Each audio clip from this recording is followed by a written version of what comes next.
Muito bem. Vamos passar agora ao exame do artigo 13 da Lei de Registros Públicos, nesta nossa série caminhada pela Lei 6.015. Esse artigo 13 faz parte do capítulo 3º da lei, do primeiro título, né, que diz respeito à ordem de serviço. Compõe-se o artigo de um caput, seguido de 3 incisos e 2 parágrafos. No caput, indica-se isso: salvo as anotações e as averbações obrigatórias, os atos do registro serão praticados. 2 pontos, aí seguem indicação de títulos, por assim dizer, de títulos genéricos, acenos a títulos, a respeito da prática de anotações, averbações e registro. Bom, a primeira coisa a distinguir aqui é entre essas categorias: registros, averbações e anotações. A distinção entre registro e averbação, doutrinariamente, comporta, em verdade, uma aula mais ou menos extensa. O problema que acode o direito brasileiro atual é que o legislador muitas vezes chama de registro que deveria ser averbável, segundo a doutrina consolidada, e outras vezes chama de averbação aquilo que deveria ser objeto de registro em sentido estrito. Por outro lado, as anotações são atos que pouquíssimo diferem das averbações, ou seja, há a necessidade de um esforço doutrinário muito peculiar para fazer esse discrime. São, sobretudo, previstas essas anotações para o campo do registro civil. Por exemplo, vejam lá o artigo 106, mas podem encontrar-se também com previsão para os títulos dos documentos, artigo 135, e para o registro de imóveis, tanto no que diz respeito ao livro número 4, então vamos lá no artigo 179, prevê-se ali a anotação no livro, no indicador real, quanto no protocolo, referentemente ao campo da dúvida. Então, artigo 198, inciso 1º, e 203, inciso 1º, falam da anotação no protocolo, relacionando isto com o processo de dúvida registral. E o que é curioso, no parágrafo único do artigo 295, nós vamos examinar essa hipótese lá à frente, quando cuidarmos desse dispositivo, há uma referência a anotações no livro número 2, no livro de matrícula. Eis aí uma questão interessante, não é? Se alguém indagar se há anotações previstas para o registro de imóveis, há sim, a lei prevê, portanto, essas 3 hipóteses de anotação. Muito bem.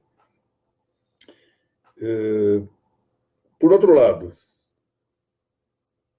note que a lei fala: salvo as alienações e averbações obrigatórias, os atos de registro serão praticados, e aí seguem as referências genéricas aos títulos.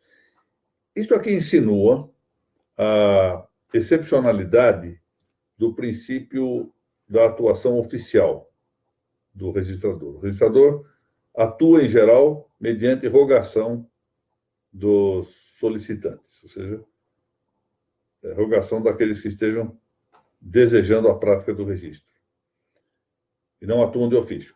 Mas há hipóteses de prática de atos de ofício. Por exemplo, no registro de imóveis, há uma averbação lá prevista expressamente que seja propter officium, em caso de mudança ou de indicação de nomes de logradouros pelo poder público.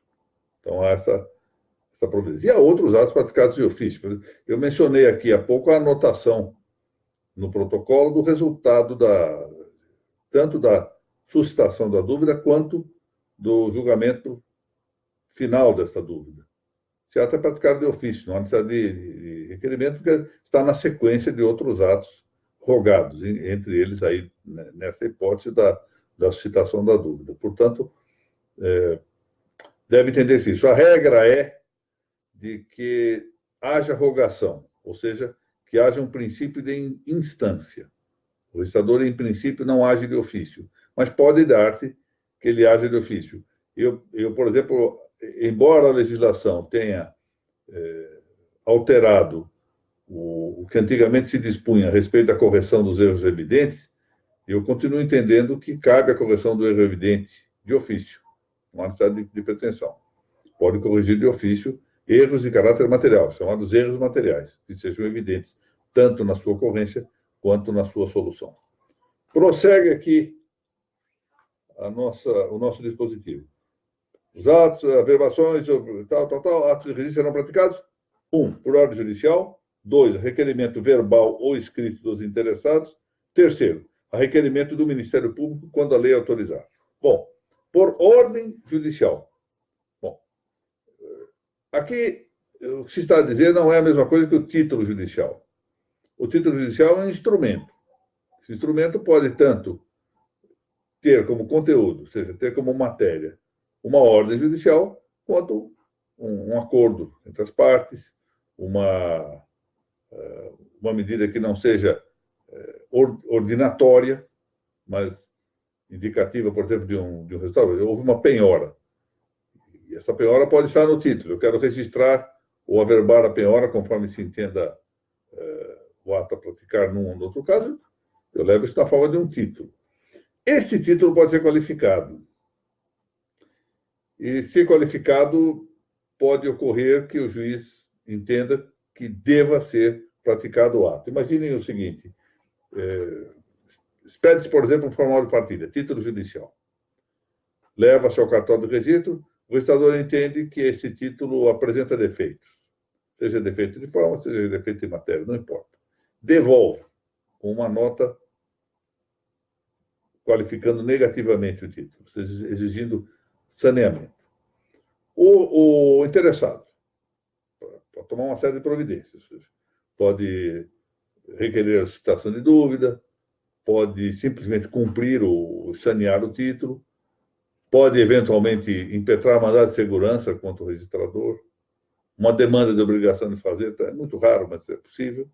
Mas pode fazer outra coisa. Você volta ao juízo que expediu o título, ou seja, que expediu o formulário de partilha, e reclama do não registro. E a esta altura, o juiz, eventualmente, pode decidir a questão registrada. E decidir de maneira jurisdicional, ordenando que o título se registre. Isso aí é uma ordem judicial. Quer dizer, não é só o título judicial como instrumento ou como em sentido material, o conteúdo do registrável, mas sim uma determinação de que se registre. Portanto, a ordem não é só um título suscetível de registro. A ordem é uma determinação de que se pratique a inscrição. Aí está a distinção entre o título e a ordem. E por isso mesmo sabe-se que a ordem judicial vem encartada, ou vem instrumentada, veiculada por um título judicial. Em resumo, o título judicial tanto pode ter como conteúdo uma ordem judicial, como ter como conteúdo outras situações jurídicas, um negócio jurídico, um ato jurídico, um fato jurídico, sem que haja uma ordem para que se pratique a inscrição correspondente. Inciso segundo, a requerimento ou escrito dos interessados.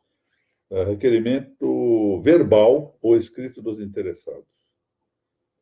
O que melhor seria dizer a requerimento vocal? Nós temos no direito brasileiro esta ideia de equivaler verbal a vocal ou oral. Quando verbal tanto pode ser vocal quanto literal. Mas aqui o que se quer dizer é que a requerimento oral, o que pode dar-se em inúmeros casos, é o normal no caso dos atos de registro em sentido estrito, ou requerimento literal, que em certos casos é obrigatório. Pense, por exemplo, nas averbações no registro de imóveis. Agora, observe o seguinte. Primeiro, o dispositivo não é completo. Nada impede que haja requerimento gestual. Simplesmente eu, por uma afecção qualquer, não estou podendo falar, entrego o título e faço um gesto e quero que ele se registre. Não estaria impedido. Por outro lado, nós temos aqui uma questão interessante a ver. Qual a diferença entre apresentante e interessado? Nós não vamos nos aprofundar nisto, porque vamos ter ocasião de vê-lo ao tratar lá à frente do artigo 217 da Lei de Registros Públicos. Aqui se fala em que os atos serão praticados a requerimento dos interessados.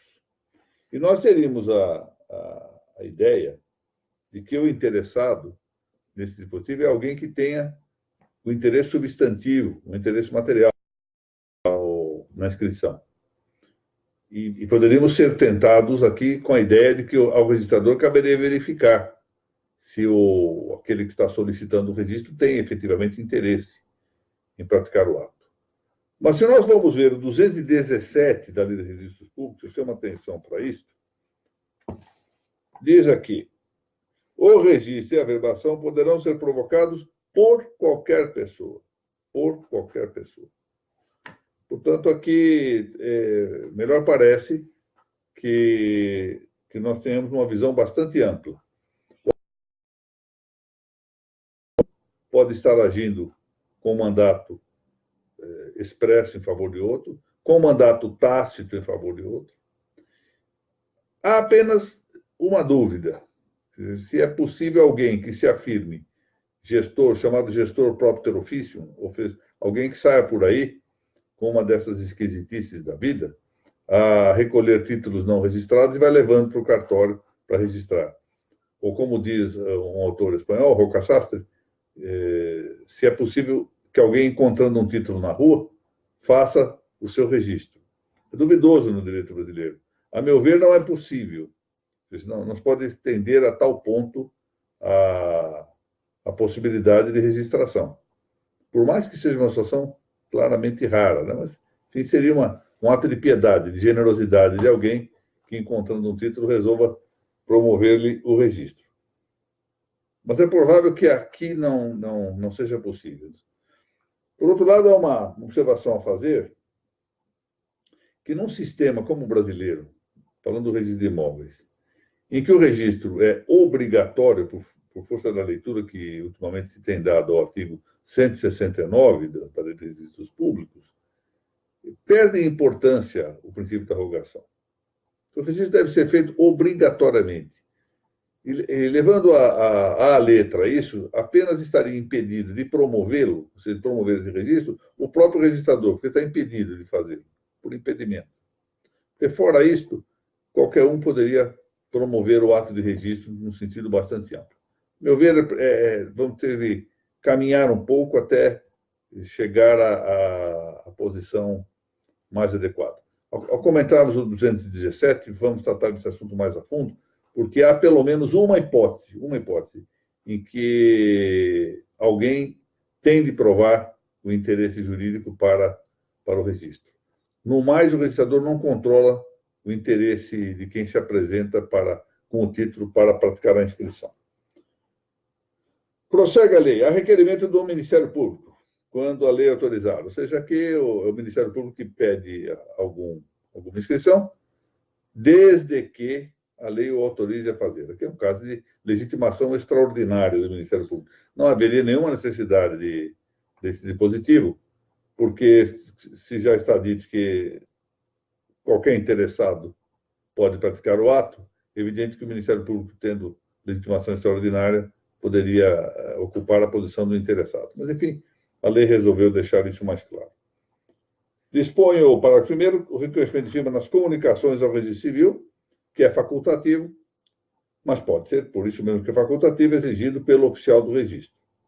E, por fim, uma norma que está evidentemente deslocada do ponto onde deveria estar, porque nós temos aqui no artigo 91 a indicação de que o juiz, quando conceder a emancipação, deverá comunicá-la de ofício ao registrador. E vem aqui o parágrafo 2º e diz que a emancipação concedida por sentença judicial será anotada às expensas do interessado. Esse parágrafo 2º, melhor, estaria exatamente aqui como um parágrafo 2º também, atualmente é parágrafo único de 91, como um parágrafo a mais no artigo 91.